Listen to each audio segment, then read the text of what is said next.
like a Hellcat.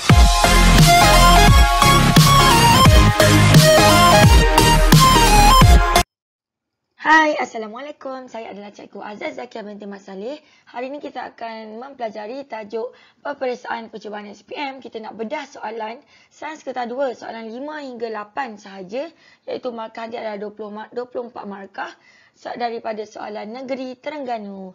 Jom kita belajar.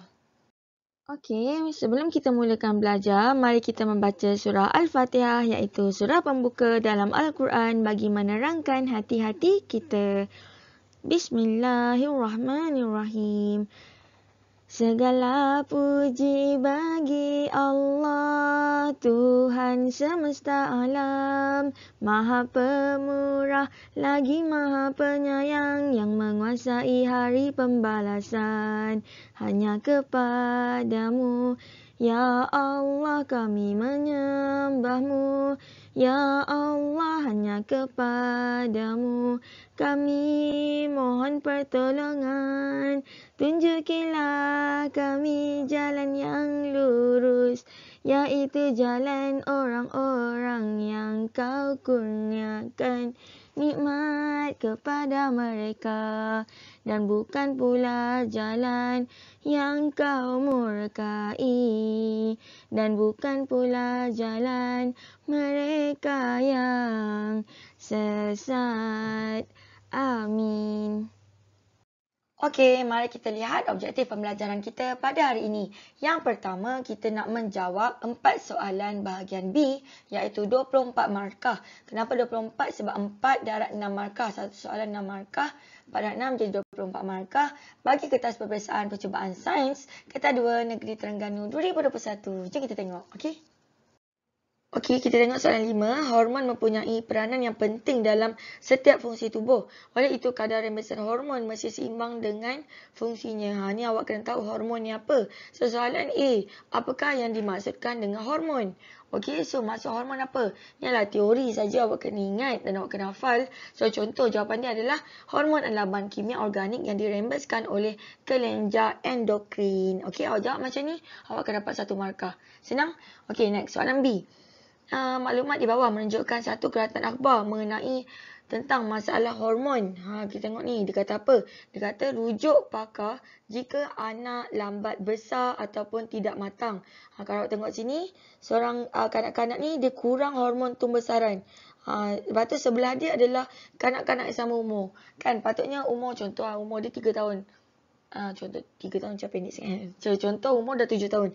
Kanak-kanak biasa tinggi macam ni. Tapi kalau anak awak macam lagi kecil kan, so awak kena rujuk pakar. So soalan dia berdasarkan maklumat, apakah kelenjar yang terlibat?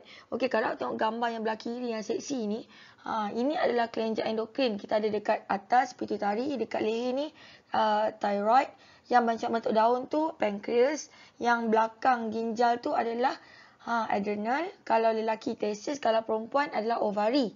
Okey, ada 6 saja endokrin ni, awak kena ingat dan awak kena tahu apa function dia. Okey, sekarang kalau dia tumbesaran, yang mana yang terlibat? Yang melibatkan ketinggian, tumbesaran, orang jadi gegasi ataupun orang jadi terlalu kerdil. Awak rasa yang mana yang terlibat? Yes, bahagian yang atas ni. So, awak kena ingat yang atas ni nama dia siapa? Yes, nama dia adalah kelenjar pituitari. Ingat kelenjar pituitari adalah untuk pertumbuhan. Awak jawab macam ni, awak akan dapat 1 markah. Senang? Okey, kita tengok soalan C. Dia kata pasangan ibu bapa mengharapkan anak-anak mereka mengalami pertumbuhan yang normal. Namun segelintir kanak-kanak mengalami masalah tumbesaran seperti di atas. Kan biasa kalau macam kita ibu bapa mesti nak anak-anak kita normal kan. Tapi kalau anak kita lagi ada masalah tumbesaran, apa yang kita nak buat? So soalan dia kata cadangkan bagaimana ibu bapa dapat mengatasi masalah ni. Ingat tak tadi kalau tengok keratan akhbar tadi, dia kata kalau anak-anak mengalami masalah tumbesaran, nak buat apa? Awak kena buat apa? Yes, you kena mendapatkan rawatan atau nasihat doktor pakar kanak-kanak. Ataupun you boleh buat apa? Kita boleh lebihkan protein untuk tumbesaran. Macam orang bodybuilder kan, dia ambil protein dengan banyak nak buat muscle dia jadi besar kan. Sama macam ni, you boleh bagi dia protein. So, you jawab macam ni, you akan dapat 2 markah. Senang? Okey, boleh So, kita tengok soalan D. Murid A dan murid B dikejar anjing. Anjing dia semasa berjalan kaki pulang dari sekolah. Tapi murid A ni dapat menyelamatkan diri dengan lari laju. Tapi murid B ni terkejut, lepas tu dia pingsan. Kan, macam mana? Kenapa berbeza? So awak kena ingat, kalau apa kaitan yang terkejut ni dengan endokrin? Ingat tak, endokrin ni ada 6 tadi yang cikgu ajar.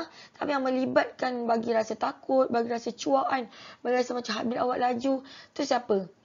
Yes, bahagian ni. Yang ni nama dia siapa? Adrenal. Kelenjar adrenal. Alright, kelenjar adrenal ni dia buat apa? So, kalau murid A ni, dia akan hasilkan hormon adrenalin yang lebih banyak. So, bila banyak, kadang denyutan jantung dia, kadang pernafasan dia, aras glukosa darah dia, kadang metabolisme dia akan meningkat. So, dia boleh lari laju. Tetapi murid B ni pula, dia ketakutan melampau, terkejut kan? So, badan dia akan menghasilkan hormon adrenalin terlampau banyak.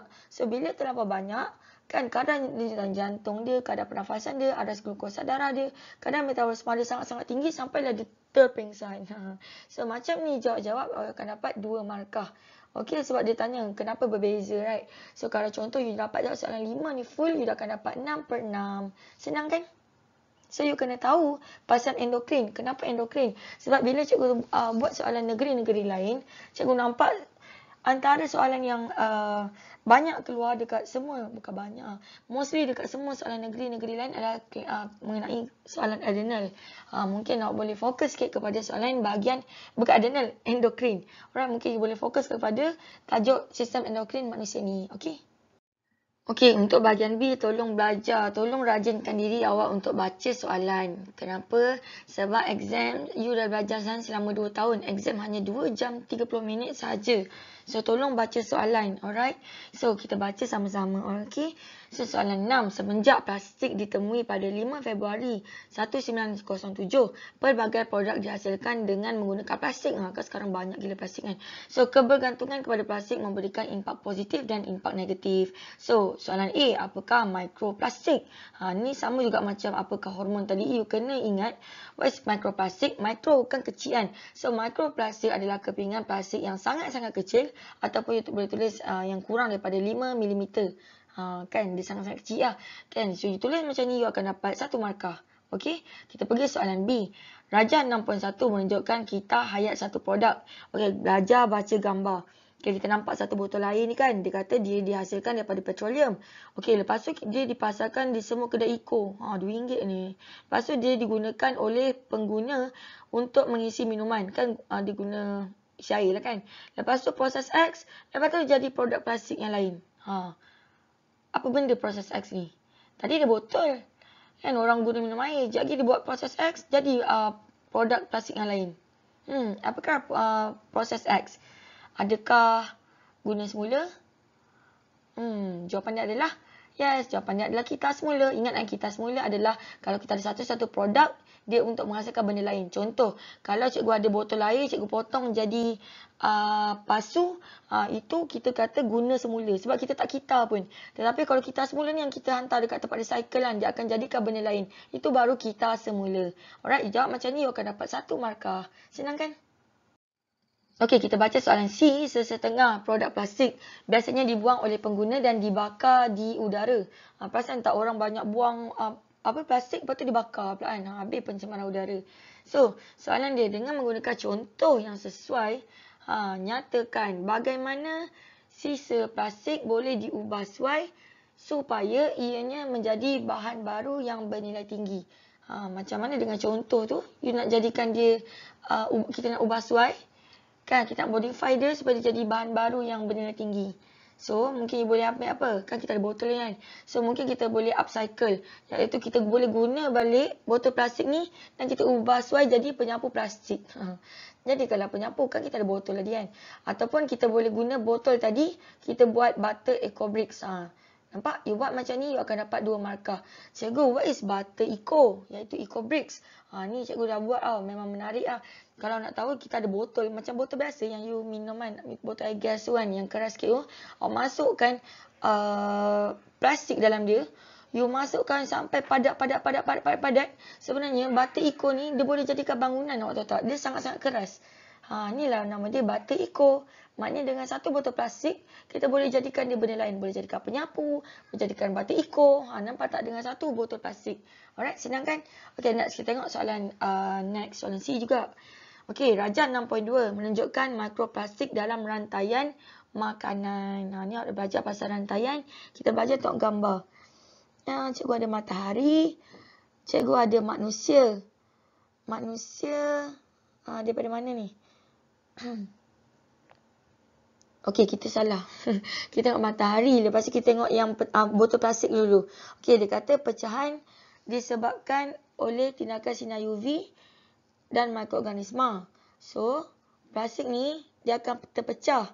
So, dia akan jadi mikroplastik. Okey, cikgu dekat botol dia. Dia dah jadi mikroplastik.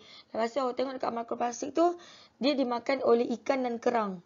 Okey, lepas tu ikan ni dimakan oleh hidupan akuatik. Okey, lepas tu kita pergi balik ke ikan. Ikan dimakan oleh burung laut. Lepas tu kita tengok pergi balik ke ikan. Ikan dimakan oleh manusia. Kan? Lepas tu manusia pula dia ambil ikan tu, dia industri, dia jual. Ataupun dia akan buang lagi plastik. Jadilah banyak lagi plastik. So sebenarnya soalan dia huraikan bagaimana mikroplastik boleh menyebabkan masalah kesihatan kepada manusia. Okey, daripada sini apa kaitan mikroplastik tu dengan manusia? Macam mana mikroplastik tu boleh pergi ke manusia? Senang je jawapan dia. Awak cakap je lah. Melalui rantai makanan, bermula dari plankton iaitu ikan kecil tadi, kan dia akan makan mikroplastik dan akhirnya dimakan oleh manusia. Kan bila dimakan oleh manusia, mikroplastik ni akan kekal dalam rantaian makanan. Sebab manusia sentiasa buang plastik dan ikan sentiasa makan plastik. Lepas tu manusia sentiasa makan ikan. So dia akan kekal je dalam rantaian makanan tu. So macam ni lah boleh menyebabkan masalah kesihatan kepada manusia. So bila manusia banyak sangat makan plastik, adakah manusia menjadi plastik man? No, dia boleh menyebabkan kena kanser, you know. So bahaya. So jawab macam ni, you akan dapat 2 markah. Senang. So contoh daripada yang depan tadi boleh jawab soalan 6. So you akan dapat 6/6. Okay. So nampak tak soalan bahagian B ni dia more to teori. You kena faham konsep. Okey, kita pergi soalan yang ke-7. Dia kata orbit satelit yang mengelilingi bumi dikelaskan kepada 5 jenis mengikut ketinggian. So, namakan satu contoh jenis orbit satelit. Yang ni cikgu dah ajar dekat tajuk tingkatan 5 bab 9. Cikgu dah ajar ada berapa jenis orbit satelit. So, cikgu nak satu je. So, contoh you ingat kan? Cikgu ada Leo, Mio, Hio, ingat tak? Cikgu nak satu je. So, bagi nama penuh dia. Contoh orbit rendah bumi, Leo. Ataupun you boleh ingat orbit sederhana bumi, Mio. Ataupun orbit tinggi bumi, Hio. Ataupun you boleh tulis orbit geosegerak, GSO. Contoh you buat satu je. Tulis satu je. Tak tulis 4-4. Ni contoh. So you buat satu je, you akan dapat 1 markah. Senang? Okey, kita tengok soalan B.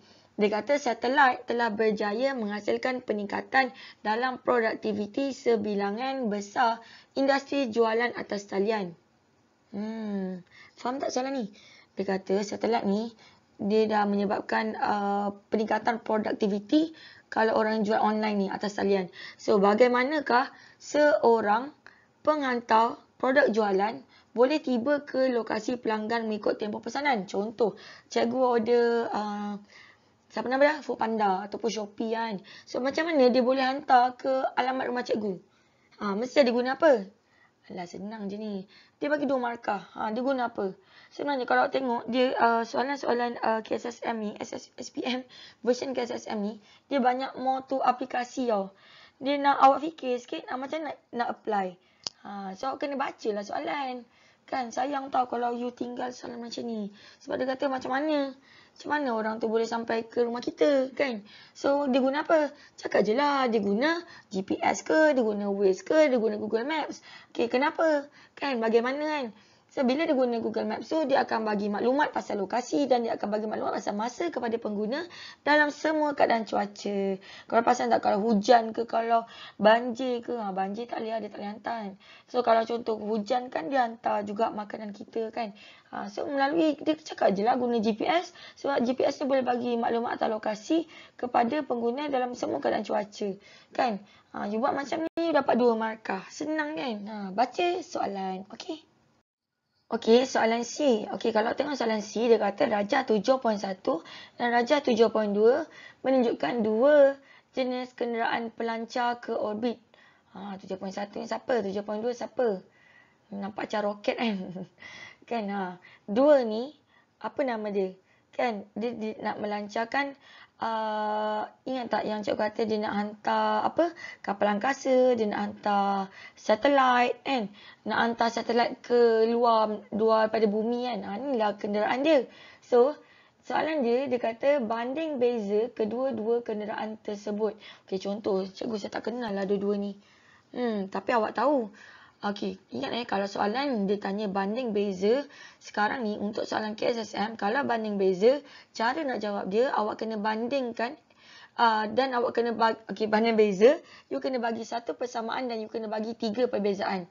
Tetapi disebabkan 2 markah, you kena bagi satu persamaan, 1 perbezaan. Okey, awak tahu apa? Awak tahu persamaan. Okey, awak tahu persamaan, awak akan dapat 1 markah. Alright, so contoh apa persamaan dia?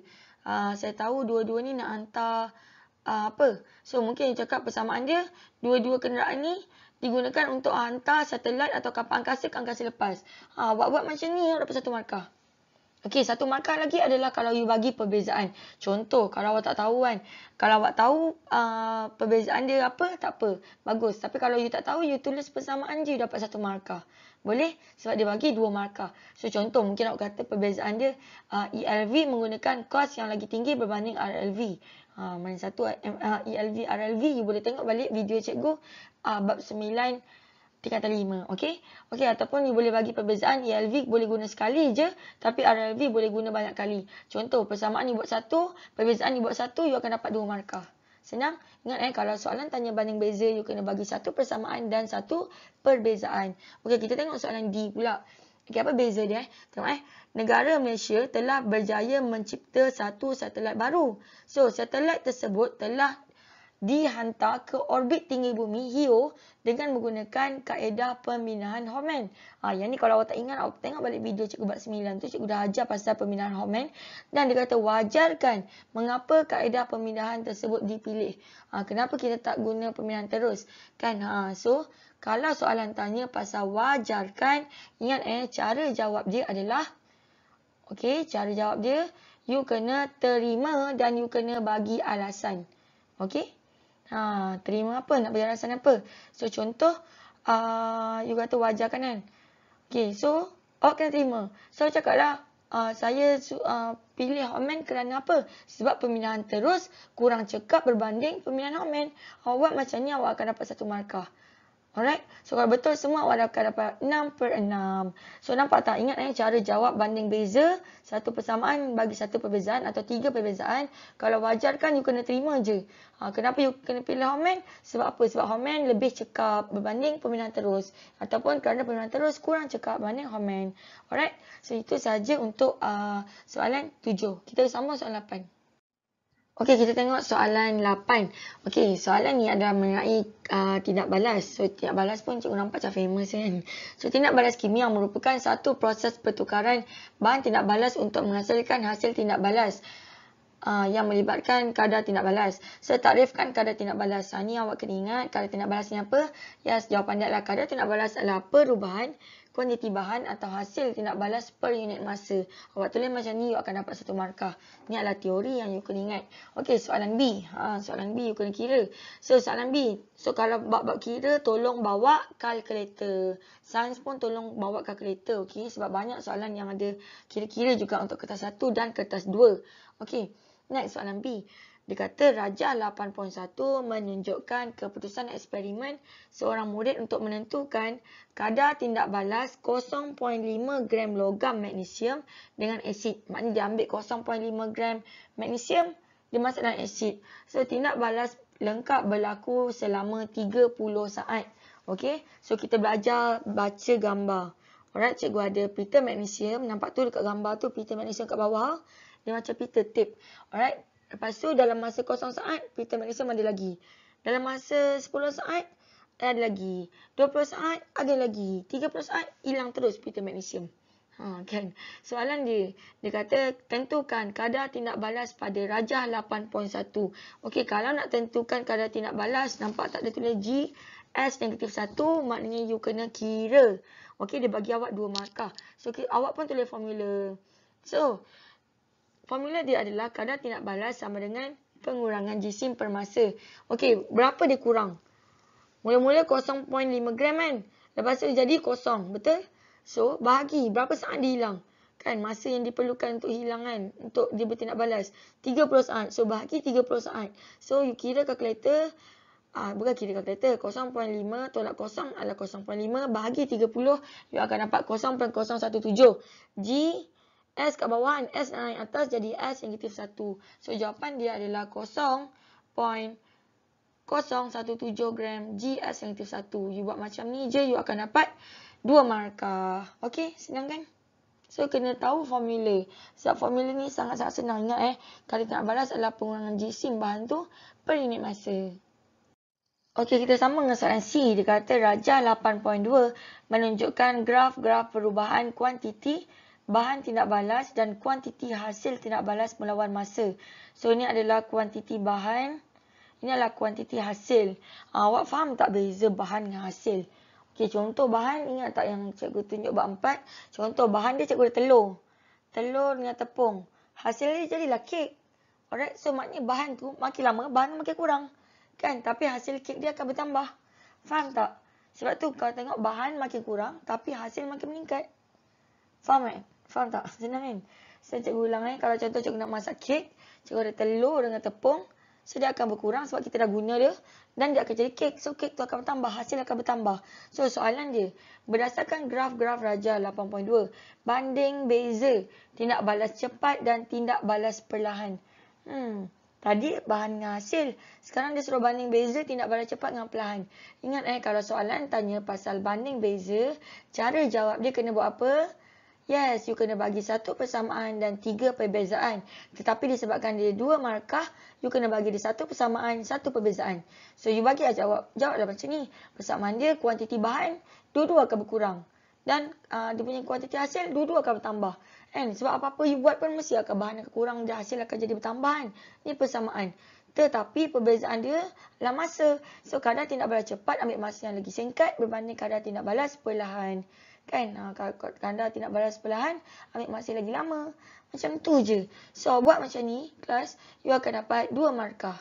Senang kan? So, ingat banding beza, 1 persamaan, 1 perbezaan. Okey, kita sambung dengan soalan terakhir. Rajah 8.3 menunjukkan satu proses mula jadi yang berlaku dalam tumbuhan. Okey, cikgu ada cahaya matahari, cikgu ada karbon dioksida, cikgu ada air, cikgu ada buah, cikgu jadi lepas tu dia keluar oksigen kan. So, proses dalam rajah 8.3 adalah tindak balas perlahan. Wajarkan. Okey, kalau soalan kata wajarkan, teknik menjawab dia adalah you kena buat apa? Yes, you kena terima dan you kena bagi alasan. Kenapa dia kata yang pokok nak hasilkan oksigen atau buah ni adalah tindak balas perlahan? Kenapa? So, awak kena terima. So, awak pun cakap, jawapan dia adalah, ya, ini adalah tindak balas perlahan. Kan?